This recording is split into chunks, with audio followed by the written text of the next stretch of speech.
ഇന്നലെ രാത്രി ഞാൻ പാല് ബാക്കിയുണ്ടായപ്പോൾ ഉറവഴിച്ച് വെച്ചിട്ടുണ്ടായിരുന്നു കേട്ടോ. അപ്പോൾ ഉറവഴിക്കണേക്കാൾ മുമ്പ് ഞാൻ കുറച്ച് പാലൊന്ന് ചെറുതായിട്ട് ചൂടാക്കിയിട്ട് അതിലോട്ടാണ് ഉറവഴിച്ച് കൊടുക്കുക. അപ്പോൾ നല്ല കട്ട തൈര് തന്നെ നമുക്ക് കിട്ടും. അങ്ങനെ ഞാനത് കുപ്പിയിലോട്ട് പകർത്തി ഫ്രിഡ്ജിൽ വെച്ചു. പിന്നെ അന്നത്തെയും പോലെ പഴവും മുട്ടയും പുഴുങ്ങാൻ വെച്ചിട്ടുണ്ട്. അപ്പോൾ ഇന്ന് ചോറ് വെക്കണ ദിവസമായ കാരണം കുക്കറിൽ ചോറ് വെക്കാറിട്ട ഞാൻ. അപ്പോൾ അരിയൊക്കെ എടുത്ത് ഞാൻ കഴുകി എടുക്കുകയാണ്.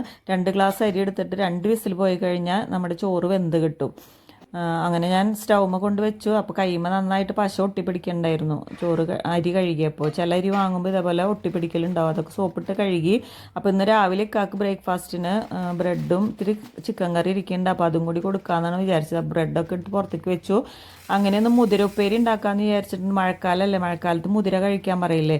അപ്പോൾ അതിന് വേണ്ടിയിട്ട് മുതിര ഞാനെടുത്ത് അതിൻ്റെ ഒരു പാത്രത്തിലോട്ട് ഇട്ടിട്ട് അതിൽ കല്ലുണ്ടോയെന്നൊക്കെ ഒന്ന് ചെക്ക് ചെയ്തിട്ട് കഴുകി ഉപ്പിട്ടിട്ട് ഞാൻ കുക്കറിൽ ഇതേപോലെ വേവിക്കാൻ വെച്ചിട്ടാണ് പിന്നെ കാച്ചിയൊക്കെ എടുക്കുക.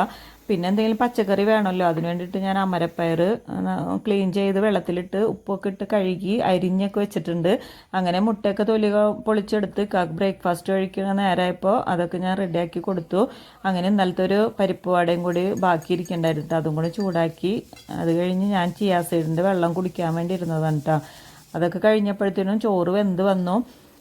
ചോറ് ഞാൻ ഇതേപോലെ അരിപ്പൊക്കൊട്ടയിലേക്ക് കുക്കറിൽ നിന്ന് ഇട്ട് കൊടുക്കുകയും ചെയ്യുക. അപ്പോൾ സോളാറിൻ്റെ വെള്ളം ഉണ്ടാവും, അപ്പോൾ ചൂടുവെള്ളം ഉണ്ടാവും. ഇപ്പോൾ മഴക്കാലമായ കാരണം ചൂട് ഇത്തിരി കുറവുള്ളൂ വെള്ളത്തിന്. അതാണ് ഞാൻ സെപ്പറേറ്റ് വെള്ളം ചൂടാക്കി ചോറിൻ്റെ മുകളിൽ കൂടെ ലാസ്റ്റ് ഇത്തിരി ഒഴിച്ചു കൊടുക്കുക. അപ്പോൾ കഞ്ഞിവെള്ളത്തിൻ്റെ കളിയൊന്നും ഇല്ലാണ്ട് നല്ല ചോറായിട്ട് നമുക്ക് കിട്ടും. അപ്പോൾ ഇത് 2 ദിവസത്തിനൊക്കെ ഉണ്ടാവും കേട്ടോ ഞങ്ങൾ ഇതേപോലെ ചോറ് വെച്ചിട്ടുണ്ടെങ്കിൽ. പിന്നെ ഉപ്പേരികൾ കാച്ചാൻ വേണ്ടിയിട്ട് സബോളയൊക്കെ അരിഞ്ഞെടുക്കുകയാണ്. അപ്പോഴേക്കും പാത്രങ്ങൾ കുറച്ച് കഴുകാനുണ്ട്, അതൊക്കെ കഴുകി വെച്ചു.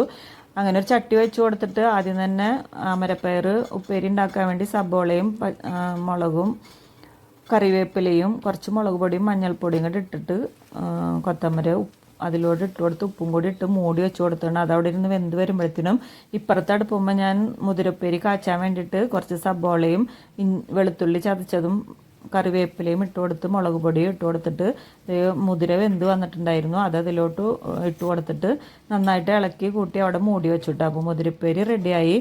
ഇനി അമരപ്പയറിലോട്ട് കുറച്ച് നാളികേരം ഇട്ട് കൊടുക്കുന്നുണ്ട്. അപ്പോൾ ഞാൻ നാളികേരം ഇട്ട് മൂടി വെച്ച് നാളികേരം കൈസൊക്കെ പോയി എല്ലാവരും കൂടി വെന്ത് നല്ല യോജിച്ച് വന്നു കേട്ടോ.